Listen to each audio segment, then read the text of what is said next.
परमात्मे नमः। आत्मा राम की जय। सद्गुरुदेव भगवान की जय। ध्यान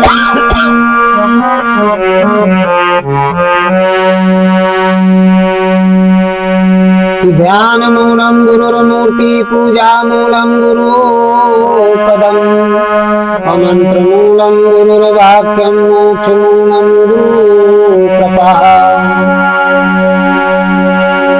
अखंड मंडलाकारं व्याप्तेन चराचरं तदेपदं दर्शितं येन कि तस्मै श्री गुरवे नमः। बोलिए सद्गुरुदेव भगवान की जय। संत समाज की जय। संत कबीर की जय। परम पिता परमेश्वर हृदय स्थित राम की जय। आज का प्रसंग जो चर्चा का है बड़ा सुंदर प्रसंग है। हमारे देश में भक्ति काल युग में बहुत सारे भक्तिकालीन युगी संत हुए हैं। संत कबीर, संत तुलसीदास जी, संत सूरदास जी, मीराबाई, संत रविदास जी, नावादास जी, रहीमदास जी, बहुत सारे संत हुए। तो संत कबीर ने अपने बीजक में लिखा है, माया महा ठगनी हम जानी। तो प्रसंग लेके आए कि ये माया जो है ये महा ठगनी क्यों है, इसको महा ठगनी क्यों कहा गया है। मानस में भी महा ठगनी कहा गया है, बीजक में भी महा ठगनी कहा है। गोस्वामी तुलसीदास जी ने भी लिखा है, संत कबीर ने बीजक में भी लिखा है और गीता में भी लिखा गया है। वो वेदव्यास जी ने लिखा, भगवान कृष्ण की वाणी थी। तो आज हम माया महा ठगनी हम जानी, ये बीजक में शब्द 59 में दिया गया है, माया महा ठगनी हम जानी। इस पर हम प्रकाश डालेंगे कि जो माया है भगवान की, जिसको योग माया कहते हैं, ये महा ठगनी भी है।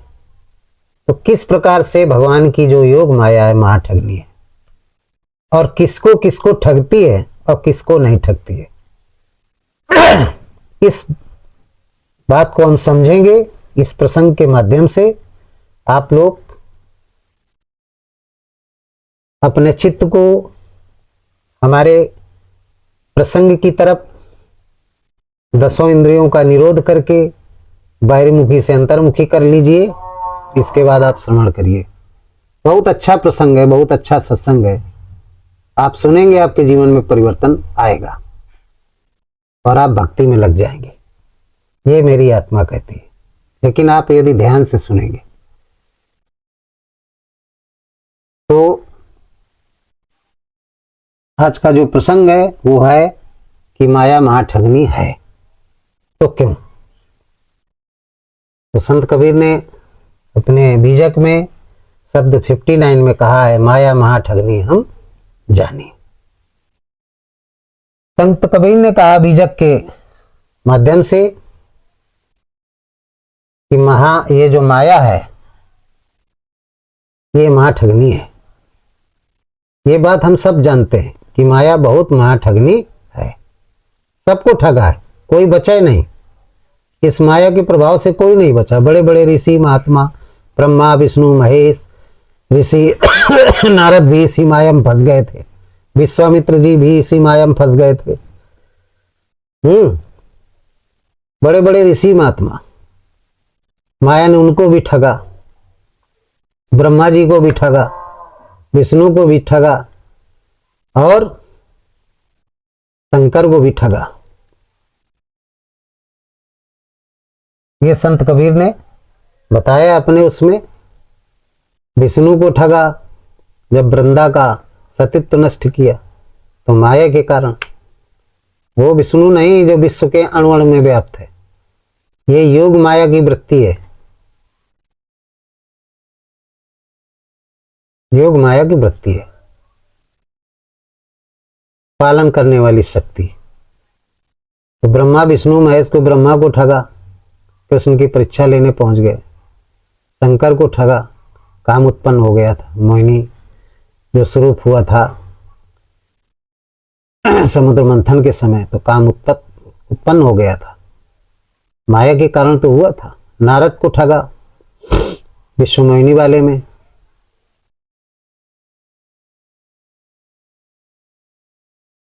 और शंकर को ठगा मोहिनी अवतार में।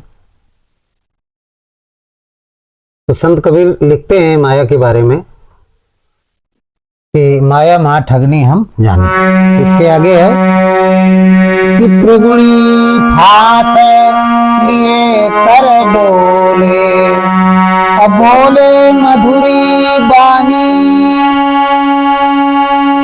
और त्रिगुणी फांस लिए कर डोले,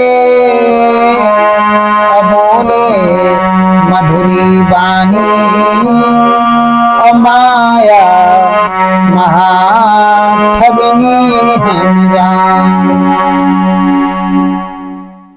शब्द में लिखा है माया महा ठगनी हम जानी, त्रिगुणी फांस लिए कर डोले, बोले मधुरी बानी।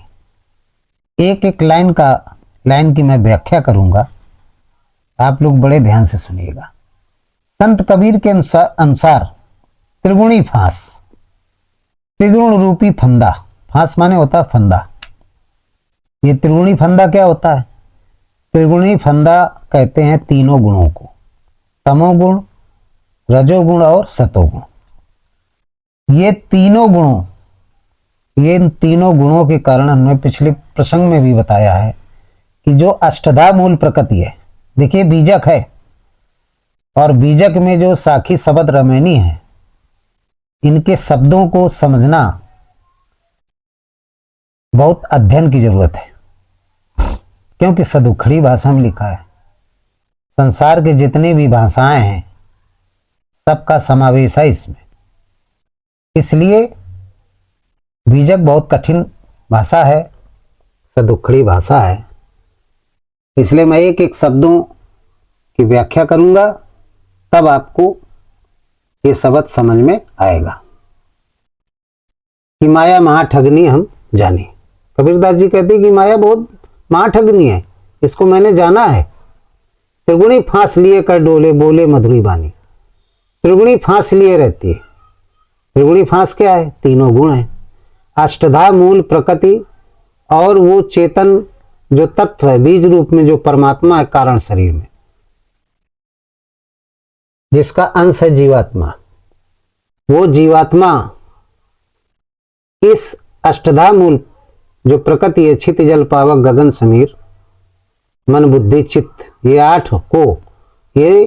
आठ ये और वो चेतन बीज स्वरूप जीवात्मा, वो ये तीनों गुणों के कारण वो जीवात्मा इस हाड़ मांस के शरीर में फंस जाती है, यानी बंध जाती है, और ऐसे बंध जाती है कि वो निकल नहीं पाती है।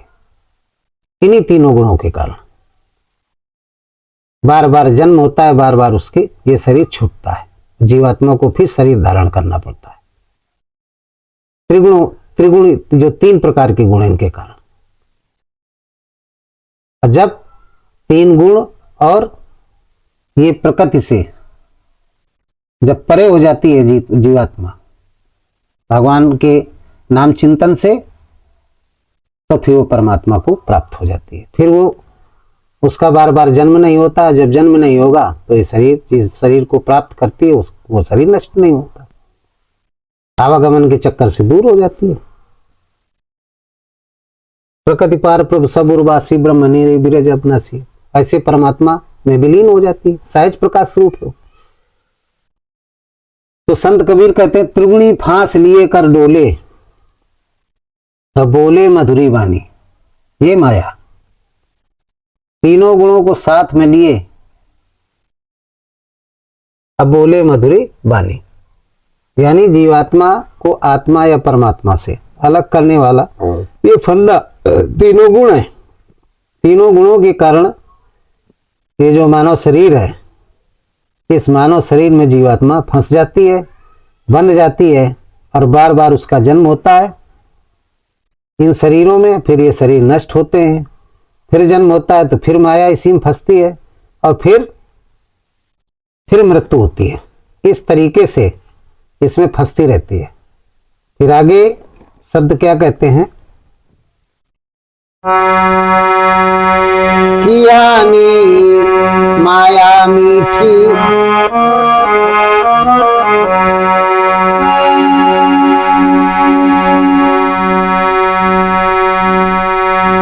कि माया महा ठगनी हम जानी, माया महा ठगनी मैं जानी। ये तीन गुण है, सतोगुण, रजोगुण, तमोगुण। इन्हीं के कारण ये जीवात्मा अष्टधा मूल प्रकृति में फंस जाती है। और फिर क्या कहते हैं, किसको किसको इसने फंसाया है कि केशव के कमला है बैठी और शिव के भवन भवानी। और केशव के कमला है बैठी शिव के भवन भवानी और माया महा ठगनी हम जानी। संत कबीर कहते हैं माया महा ठगनी हम जानी। किसको किसको ठगा? केशव के कमला है बैठी। केशव माने भगवान विष्णु। विष्णु को भी, विष्णु से भी चिपकी रहती कमला के रूप में, लक्ष्मी के रूप में। शिव के भवन भवानी, और शिव के भवन में भवानी के रूप में माया है। और विष्णु के साथ ये कमला के रूप में जुड़ी है, शिव के साथ ये पार्वती के रूप में जुड़ी है। अर्थात ये माया ब्रह्मा विष्णु महेश सभी को नचाया है, किसी को भी नहीं छोड़ा, सबको नचाया। ऐसी माया है। ब्रह्मा जी सरस्वती रूप में ब्रह्मा को पकड़े हुए। योग माया तो है सरस्वती जी, योग माया तो ही है कमला यानी लक्ष्मी जी, और योग माया तो ही है पार्वती जी भवानी। तो सब ने नचाया है। तभी तो भगवान शंकर कहते हैं जब रामावतार हुआ था तो बोले पार्वती हम इस माया से दूर रहना चाहते हैं, तुमसे दूर रहना चाहते हैं। अब मैं हनुमान का रूप धारण करूंगा और उसमें हमारी कोई माया नहीं रहेगी हमारे साथ, तभी हम परमात्मा का अच्छे से भजन कर पाऊंगा।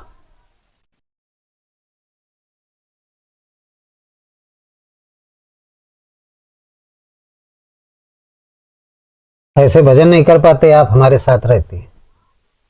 तो माया शंकर को भी नचाया, माया विष्णु को भी नचाया, माया ब्रह्मा को भी नचाया।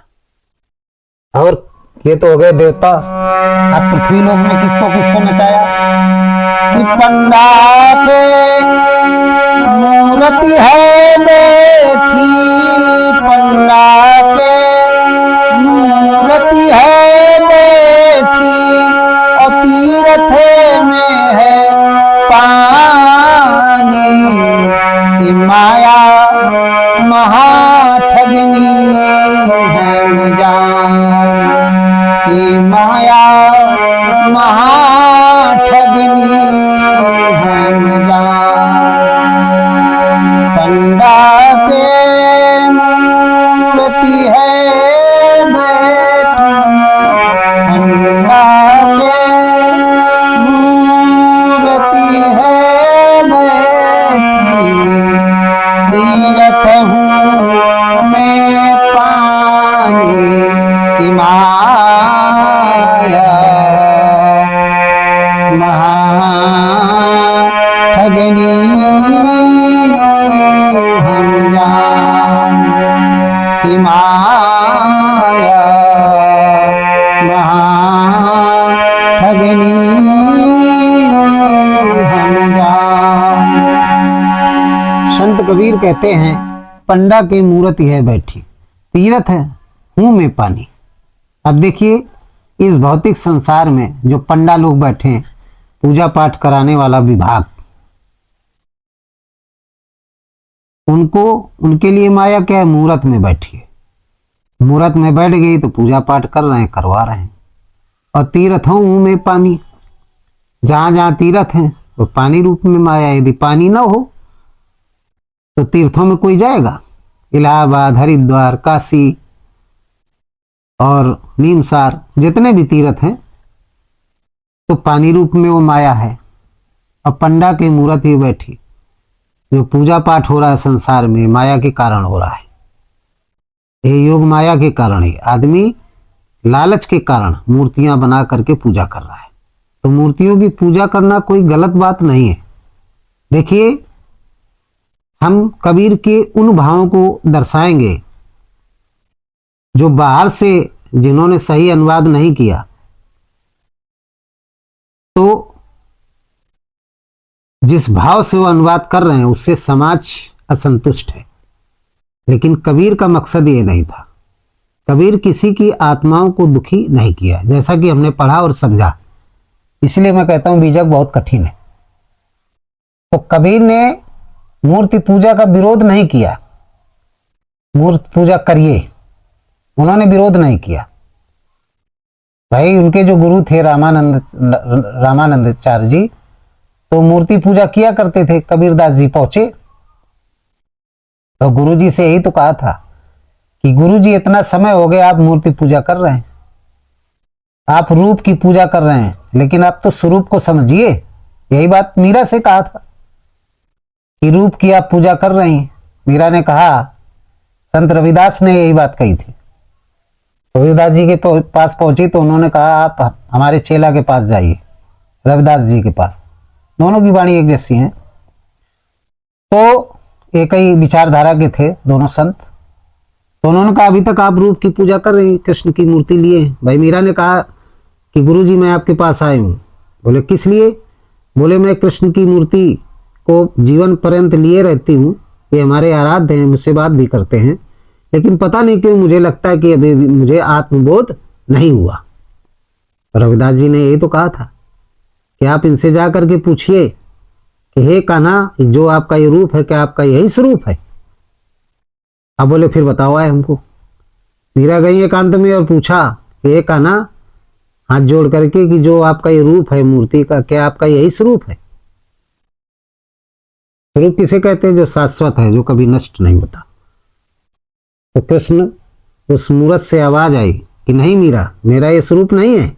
ये स्वरूप, मेरे स्वरूप को तत्वदर्शी बता सकते हैं।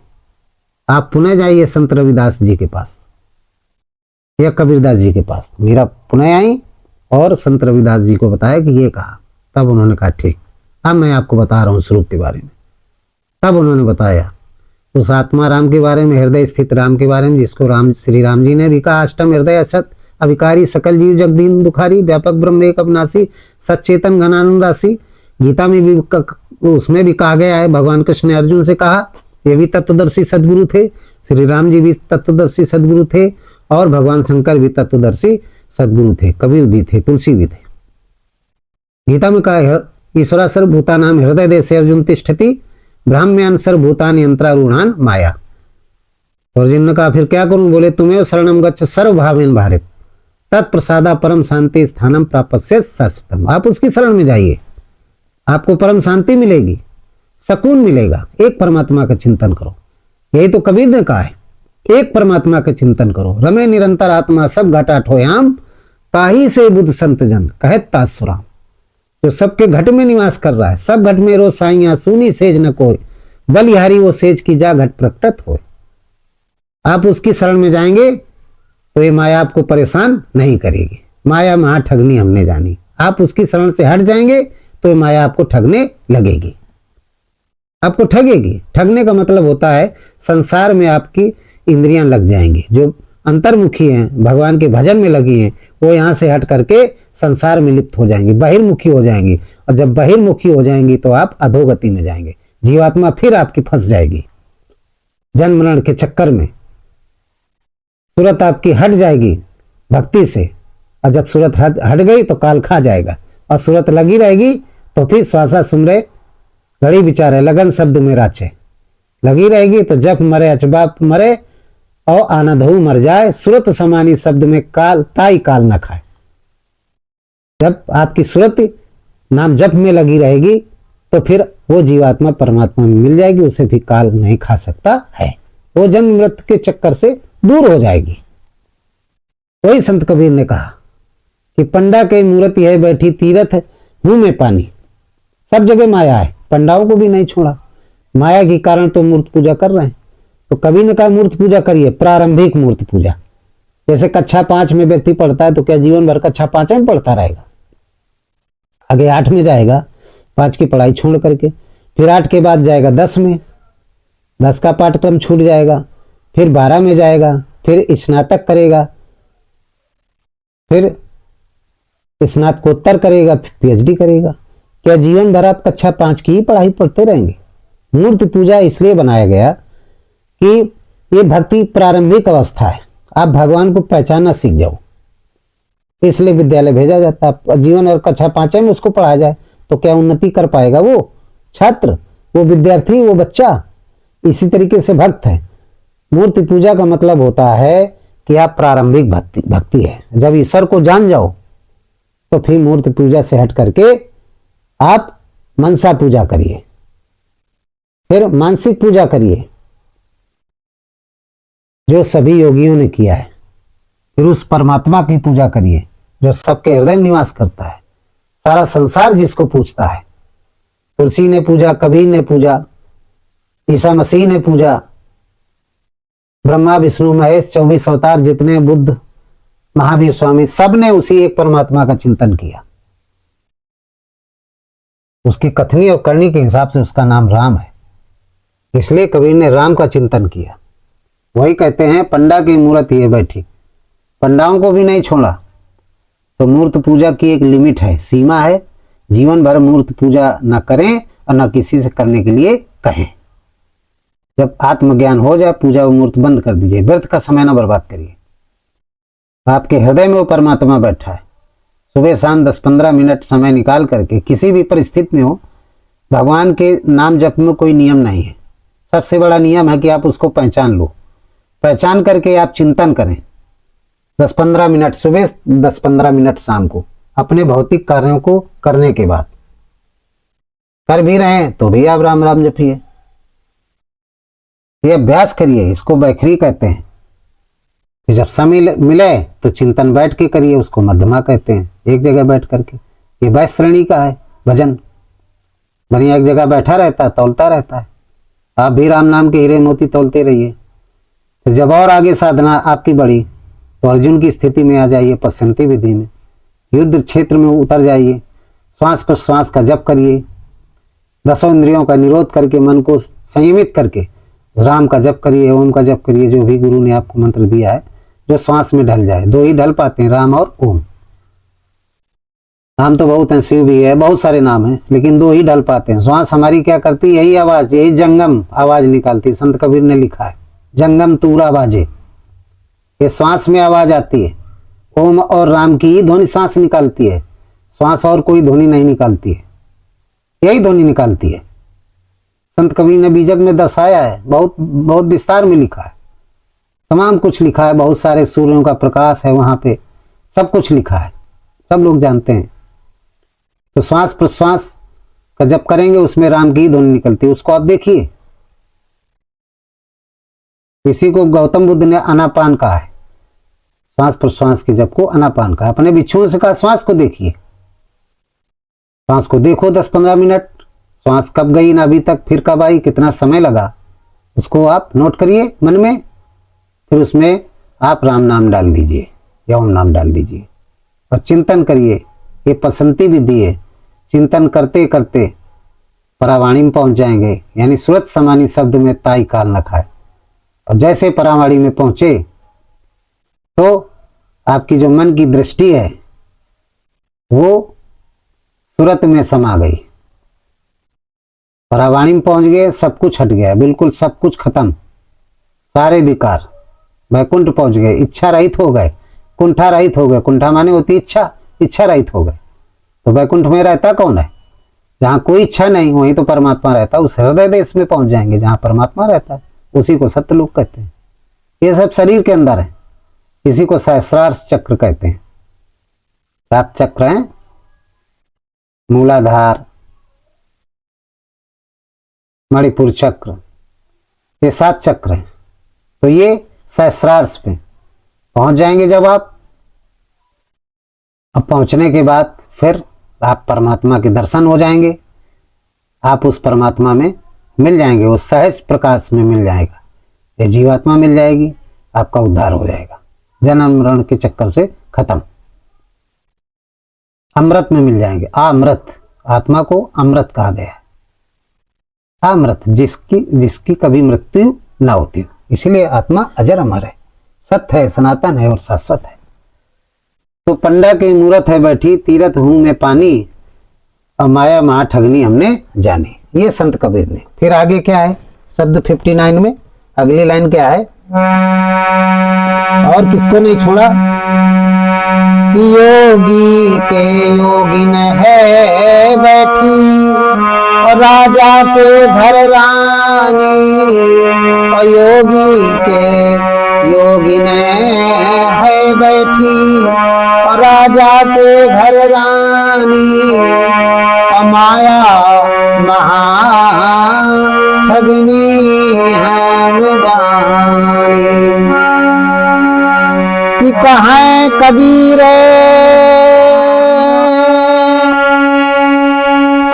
अरे सुनो हो संतो, कई सब अकथ कहानी, कई सब अकथ कहानी।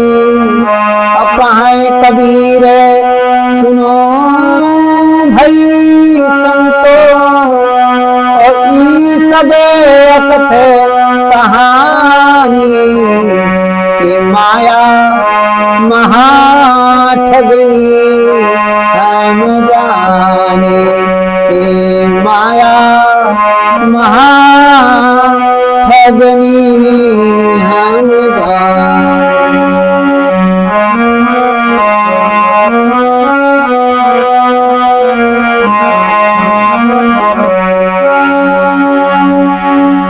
संत कबीर कहने लगे, योगी के योगिन है बैठी, राजा के घर रानी। योगियों के चित्त को भी ये हरण कर लेती है। योगी कौन होता है? जो पश्चंती विधि से जाप करता है। भगवान बुद्ध ने डायरेक्ट पश्चंती विधि से जप मरे अचपा मरे, आनदहु मर जाए, इसको अचपा कहते हैं पश्चंती को। जब किसी कहते हैं बैखरी और मध्य में, ये जप श्रेणी में आता है संत कबीर के अनुसार। जोर जोर से कहें या मन से कहें, ये जप श्रेणी में आता है। और जब श्वास प्रश्वास का जप किया जाता है, मन की दृष्टि को सूरत कहते हैं, सूरत को जब श्वास में लगा दिया जाता है तो वो क्या हो जाता है? अचपा। इसी को तो संत रविदास ने कहा, कैसे छूटे राम रड्डी लागी। श्वास प्रश्वास का जप करते थे, श्वास आई तो राम, श्वास गई तो राम। काम कर रहे हैं, राम राम निकल रहा है, क्योंकि मन की जो दृष्टि है वो श्वास पे ही लगी। काम आप जरूर कर रहे हैं, भौतिक काम, लेकिन जो मन है आपका श्वास में लगा। श्वास कब आई राम, कब गई राम, श्वासा। ये उसी को संत रविदास कहते हैं, कैसे छूटे राम रट लागी। मीरा से यही कहा था, मेरी रट छूट नहीं रही है। काम करते जाते हैं, कठौता वाला काम, जूते चमड़े के जो भी उनका कार्य करते हैं, लेकिन राम के श्वास में राम राम राम राम, इसको अचपा कहते हैं। तो जप मरे अचपा मरे। जब और साधना उन्नत अवस्था में पहुंच जाएगी तो अचपा भी मर जाता है। जप मरे अचपा मरे, आनंदहु मर जाए, आनंदहु मर जाए। और जो साधना की स्थिति वो भी समाप्त हो जाती है, मन एकाग्र हो जाता है। और सूरत समानी शब्द में, जो सूरत है मन की दृष्टि को सूरत कहते हैं, तो उस शब्द में समा जाती है और ताई काल न खाए। उस परावाणी की स्थिति जब आ जाती है, भगवान बताने लगते हैं क्या गलत है क्या सही है। सारे शत्रु नष्ट हो जाते हैं, काम क्रोध मद लोभ ईर्ष्या द्वेष, सारा युद्ध समाप्त हो जाता है। तो फिर जीवात्मा उस आत्मा से या परमात्मा से मिल जाती है, उसमें प्रवेश कर जाती है, उसको फिर काल नहीं खाता, वो जन्म मृत्यु के चक्कर में नहीं पड़ती। काल खाने का मतलब कबीरदास जी ने यहां लिखा है कि वो जन्म मृत्यु के चक्कर में फिर नहीं पड़ती, उसको मोक्ष मिल जाता है। तो योगी के योगी नहीं बैठी, जब श्वास प्रश्वास का जप करता है योगी तो उसको भी माया परेशान करती है। जब आपकी तपस्या भजन करेंगे और ऐसी स्थिति आ जाएगी, तृतीय श्रेणी में पहुंचेंगे, तो संत गोस्वामी जी ने भी लिखा है। उन्होंने क्या लिखा है इसी योगिन के बारे में?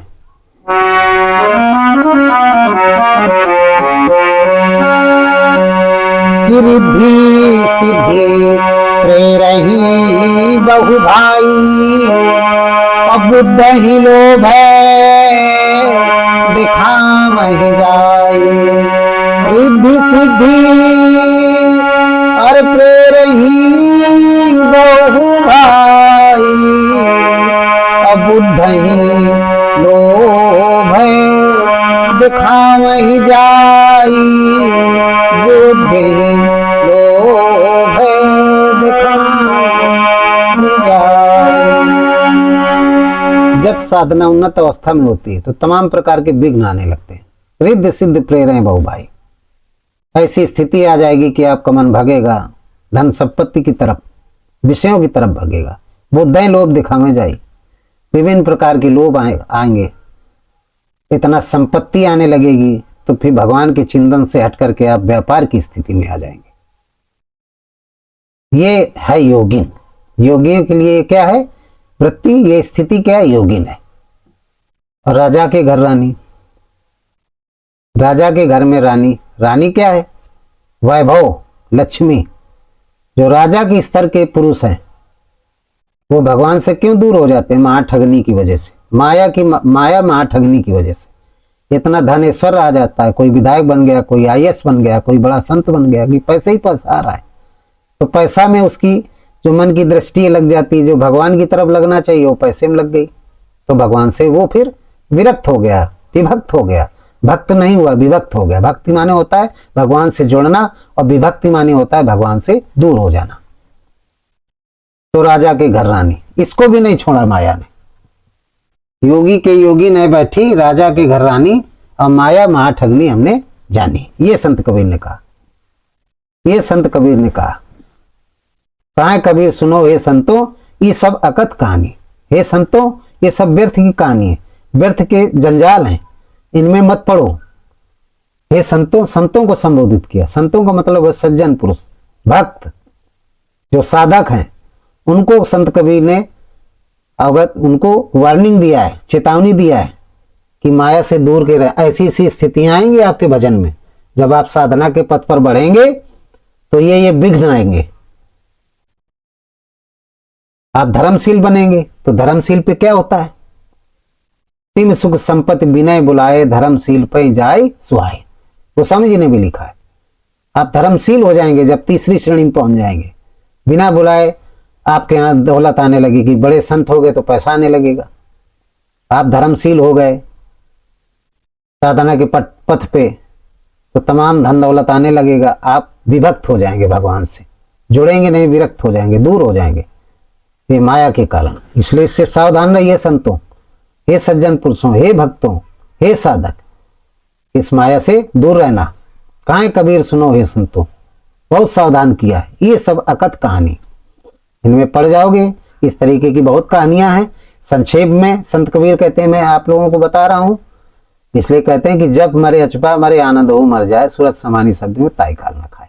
यदि आप हमारी बात मान जाएंगे तो फिर आपको मोक्ष मिल जाएगा। तो ये माया के बारे में, माया महाठगनी है, सबको परेशान करती है। ब्रह्मा विष्णु महेश, बड़े बड़े ऋषि महात्मा, नारद जी भी माया के मोह में फंस गए थे। माया के मोह में काकभुसुंडी जी भी फंस गए, माया के मोह में गरुण जी भी फंस गए। उनको भी माया ठगनी ने घेर लिया था, जिससे उन्हें बहुत परेशान होना पड़ा था। जब नाग फांस में बांधा श्री राम जी को मेघनाथ ने, तो माया महाठगनी की वजह से इतने ज्ञानी थे, विष्णु के वाहन थे।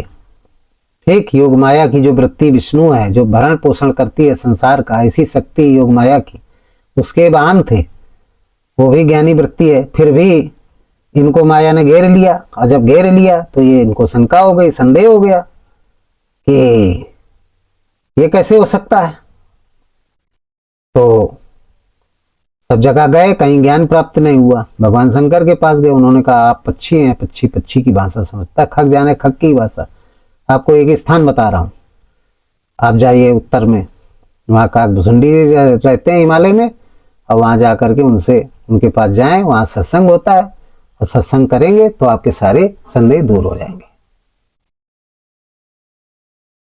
और आगे संत कबीर लिखते हैं, एक साखी है, साखी में उन्होंने बताया है कि मच्छर रूप माया मई कि जबर ही खेले हेरे ओ हरि हरे ब्रह्मा ना उबरे सुर नर मुनि के ही खेर। संत कबीर ने कहा बड़े बड़े ऋषि महात्मा इस माया के शिकार हो गए हैं, हमारी आपकी क्या औकात है। तो वही लिखते हैं, बड़ी अच्छी बात लिखी कि मच्छर रूप माया मई कि जब रही खेल हेरे ओ हरि हरे ब्रह्म है न उबरे ओ हरि हरे ब्रह्मा न उबरे सुर मन मुनि के ही केरे हरि हरे ब्रह्मा न उबरे सुर नर मुनि के ही केरे मच्छर रूप माया भई कि जबर ही खेले हेर। बड़ी अच्छी बात कही लास्ट में संत कबीर ने, ये माया एक उदाहरण दिया मछली का। मछली को मनुष्य मारते हैं, ये बात सब जानते हैं, मछली जो पानी में रहती है उसको मनुष्य मारते हैं, लेकिन जबरन खेले हेर। और यदि मछली मनुष्य को मार दे तो ये बात अतिशयोक्त लगेगी कि नहीं लगेगी, असंभव लगेगी कि ऐसा नहीं हो सकता है। हरिहर ब्रह्म न उबरे सुर नर मुनि की केर। ब्रह्मा विष्णु महेश ये भी माया से नहीं बचे हैं, और हम आप तो साधारण प्राणी हैं। सुर नर मुनि की किस खेत की मूली है, सब माया के शिकार हो गए हैं। देवता मुनि मनुष्य की क्या गति है, क्या बात है, बड़े बड़े माया के जाल में फंसे। ब्रह्मा भी फंसे, विष्णु भी फंसे, और महेश भी फंसे। तो बड़ी आश्चर्य की बात है, आप सोचेंगे ब्रह्मा विष्णु महेश ये माया के शिकार कैसे हुए, सब हुए। जैसे यदि मछली को सब लोग मारते हैं, मछली मनुष्य को मार दे तो आश्चर्य की बात है। इसी तरीके का आश्चर्य भी है। देवता ब्रह्मा विष्णु महेश जितने भी चराचर जो अष्टधा मूल प्रकृति से बने, सबको माया परेशान करती है, क्योंकि भगवान की दासी है, यही सारा कार्य करती है, सारा काम यही करती है। इसलिए और ये कब किन किन को परेशान करती है, संत कबीर कहते हैं उनको परेशान करती है जो भगवान से विरक्त है, और जो भगवान से जुड़े हुए हैं, भगवान से जो जुड़े हुए हैं उनको माया नहीं परेशान करती, क्योंकि भगवान की दासी है। ये रघुवीर की दासी है, उनको नहीं परेशान करती है। जो भगवान से अलग हैं, विमुक्त हैं, विभक्त हैं, उनको परेशान करती है। तो ये बात समझ में आ गई होगी। इन्हीं शब्दों के साथ आज का प्रसंग समाप्त करते हैं। ओम सद्गुरुदेव भगवान की जय। हृदय में स्थित आत्मा राम की जय। सर्वे भवन्तु सुखिना सर्वे सन्तु निरामया सर्वे भद्राणि पश्यन्ति मा कश्चित् दुःख भाग् भवेत्। ओम राम राम राम। राम।